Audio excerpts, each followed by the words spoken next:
We're still looking at Standard 8, which is modern times in American history. In this unit, we're going to start looking at liberalism versus conservatism from the 1960s until the 1980s. So in this unit, we're going to talk about the causes and consequences of the resurgence of the conservative movement after Richard Nixon, which we talked about in the last unit. We're also going to talk about some of the social and cultural changes of the 60s and 70s. We'll talk about Supreme Court decisions on integration and abortion, and then the economic and social policies of the Reagan administration. And then we'll also discuss the role of the media. So, to start off with, conservatism and liberalism have been in conflict throughout the history of the United States, especially in times of great social and cultural change and economic uncertainty, such as the 1920s and 30s, the 1960s and 70s. We've even discussed it all the way up to beginning times in American history. Political positions on issues span a continuum from the far right to the far left, with moderates of both sides trying to find some common ground in the middle. Individuals may either be social or physical conservatives or social or physical liberals, or a mixture of both. A social conservative would be against social issues like abortion, gay marriage, legalization of marijuana, and a social liberal would support these issues. A physical conservative would support lower taxes, cuts in spending, whereas a physical liberal would support higher taxes and more spending. And you can be a mixture of both of those. Since the beginning in the 1790s, political parties have been the means by which like-minded people have influenced their government and shaped politics that reflected their positions on issues. You know, we talked about the Federalists and the Democrat Republicans and about how powerful the national government should be. That still remains a pretty divisive issue between the parties today. Today's Democrats, which are kind of loose descendants of the Federalists, support an expanded role and power of the national government, while today's Republicans are loose descendants of the Democrat Republicans. They support a smaller role and less power for the national government. However, partisan politics addresses many issues, and everyone who identifies with a political party does not necessarily hold the same position on all issues. Within each party is a wide spectrum of positions. The basic difference between conservatives and liberals in the 1980s and today developed as a result of the varied responses to the Great Depression and the New Deal, the Civil Rights Movement, and the Great Society. With the Great Depression and New Deal, you saw the fast expansion of the government with social welfare that was seen as many conservatives as too expensive. So that would be an example of physical conservatives. There was also a fear of great social change and upheaval due to the counterculture of the 60s, which strengthened the appeal of the conservative movement. Some of those movements were like Woodstock, Haight-Ashbury, Timothy Leary, Charles Manson, the pill. All those things caused people to become more socially conservative and started like the whole religious movement. So sometimes religion is tied up in like the social conservative movement. Brown versus Board of Education triggered the modern civil rights movement and also led to the passage of the Civil Rights Act and the Voting Rights Act. The conservatives reacted by being against the idea of integration. And there were race riots in the north and western cities. There were also anti-poverty programs like Head Start and affirmative action. Many conservatives saw those as helping African Americans at the expense of whites, even though whites also benefited from some of those programs. The appropriate role of the federal government has been highly debated. This issue was highlighted due to reactions to the civil rights movement and affirmative action. Liberals believe that the federal government should take an active role in protecting the rights and welfare of the individual and minority groups against local prejudices, while conservatives believe that a large federal government threatens individual liberties and that the majority of government should be left to the states. And we still see this to this day, where liberals want the federal government to expand in power, while conservatives think that the government has gotten too powerful. And we see that through the debate on Obamacare today. It's the same debate that goes back to the New Deal and the Great Society. It goes back to the introduction of Social Security, Medicare, Medicaid, food stamps, free and reduced lunch, and WIC. Do not mistake conservatives for liberals do not mistake conservatives for Republicans and liberals for Democrats. Sometimes there's a mixture. Sometimes Republicans support the growth of government, even as conservatives in their own party argue against it. That happened a lot during the Bush administration, where the Bush Republicans the national debt grew and grew and grew, while conservatives that were also part of the Republican Party were against that. The women's rights movement also tended to split liberals and conservatives. Roe versus Wade is one of the most important Supreme Court cases. It ruled that the government cannot outlaw abortion. Social conservatives tend to be pro-life, while liberals tend to be pro-choice. The Equal Rights Amendment. It was never passed, but it was It was proposed and it was voted on. Conservatives did not support the Equal Rights Amendment for women, while liberals tended to support it. It was not ratified, and you can see by the map there, that's how the vote broke down. The Vietnam War also intensified the gap between liberals and conservatives, and it showed a generation gap where the older people tend to be more conservatives, while the liberals tended to be doves or liberal. America was really divided between the hawks and the doves. The hawks wanted us to go to war and thought that we should be going to war, while the doves thought we should have peace. The fall of Vietnam to communism intensified some conservatives' anti-communism worldview.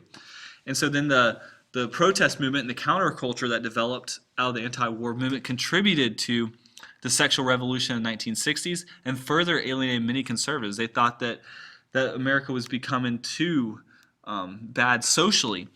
As drug use, divorce rate, and number of unmarried people living together climbed, conservatives bemoaned this decline of family values. And so that then came a conservative movement in the opposite direction. Nixon was elected.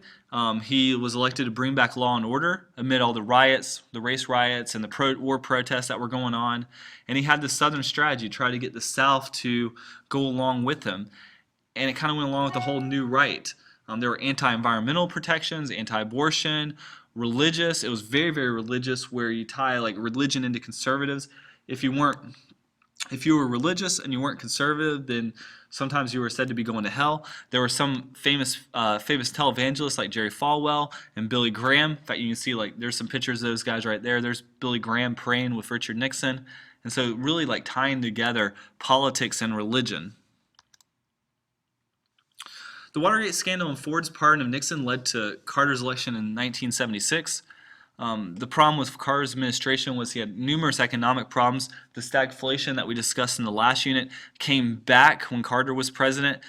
He has double-digit inflation and energy crisis, and that undermined support for social welfare programs because the economy wasn't doing too well, so it was harder to support those social welfare programs. And you see there's some pictures from the gas shortage. Those problems, along with his inability to end the Iran hostage crisis, really set the stage for change. And that happened in the election in 1980 when Ronald Reagan was elected. In some places, Ronald Reagan is thought to be one of the greatest presidents we ever had. South Carolina is a good example of that. There was a poll done by the Herald in Rock Hill, and he was by far voted as the best president ever in American history. And so it shows that people who are conservative really identify with Ronald Reagan and think he is a great president. He was very patriotic. He had a can-do attitude. He was a former actor, so he was very good on TV. And so whenever he was elected, he won pretty easily. He got the Iran hostages, came home the day he was inaugurated, and so that really helped his image out a lot. It starts the Reagan Revolution.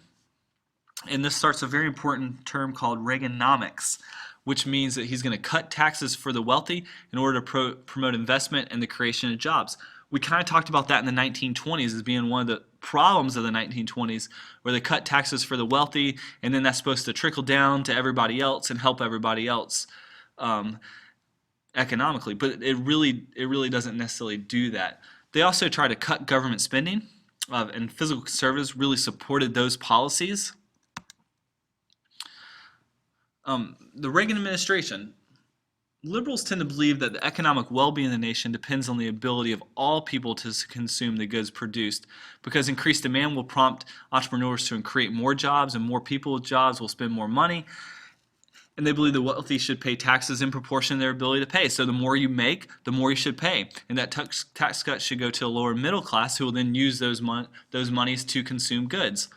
So the idea is, if you the liberals think that if you cut taxes, you should cut taxes for the lower classes and the middle classes, because those will actually go back into spending. Because if the wealthier classes won't necessarily spend more money if they get their taxes cut. And that's kind of been proven true. Conservatives advocate belt tightening and balanced budgets, which we've certainly discussed even to this day. And then there's a deep recession in the 1980s. The economy entered an era of growth and prosperity in the 1980s. And that's one reason why Reagan's viewed so highly. Another thing Reagan does is he starts deregulation, where he starts limiting the regulations placed on businesses and banks. So it kind of sounds a lot like laissez-faire, like we discussed in the Industrial Revolution. Conservatives believe regulation hurt the free enterprise system.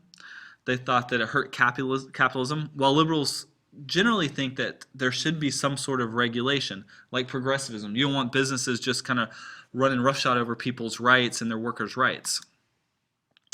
In regards to the environment, conservatives believe that jobs are more important than the environment and deny that pollution really matters that much, while liberals think that the government can protect both jobs and the environment.